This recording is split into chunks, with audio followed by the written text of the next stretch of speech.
آپ David foster کو جانتے ہیں؟ یہ آسٹریلین ہے۔ ایسا نہیں کہ یہ کوئی مشہور شخص نہیں، یہ دنیا کا وہ منفرد شخص ہے جو 1000 سے اوپر ٹورنامنٹ جیت چکا ہے۔ ان میں 186 تو عالمی مقابلے ہیں۔ یہ درخت سب سے پہلے کاٹ لینے کا چیمپئن ہے۔ ڈیوڈ فوسٹر 12 انچ کا تنا 8 سیکنڈ میں کاٹ لیتا ہے۔ ابراہم لنکن نے کہا تھا، مجھے 6 گھنٹے کسی بڑے درخت کو کاٹنے کے لیے دو تو میں پہلے 4 میں اپنی کلاڑی کی دھار تیز کروں گا۔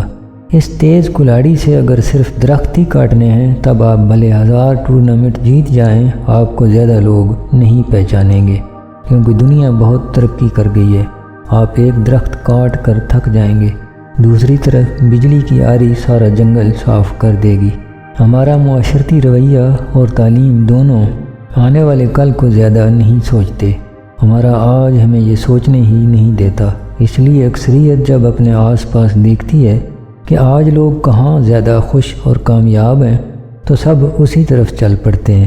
تو ہم جس میدان کے لیے اپنی نسل کو تیار کرتے ہیں، چند سال بعد وہ میدان خالی ہوتا ہے، دنیا آگے نکل چکی ہوتی ہے۔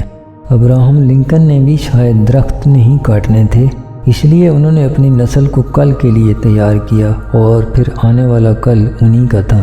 اپنے آج کے جھمیلوں سے نکل کر آنے والی دنیا کو سمجھیں، اسی سمجھ پر آج اس آنے والے دور کی تیاری کریں، ورنہ ڈیوڈ فوسٹر کی طرح بھلے ہم خود کو آج عالمی چیمپئن مانیں، کل کی دنیا ہمیں نہیں پہچانے گی۔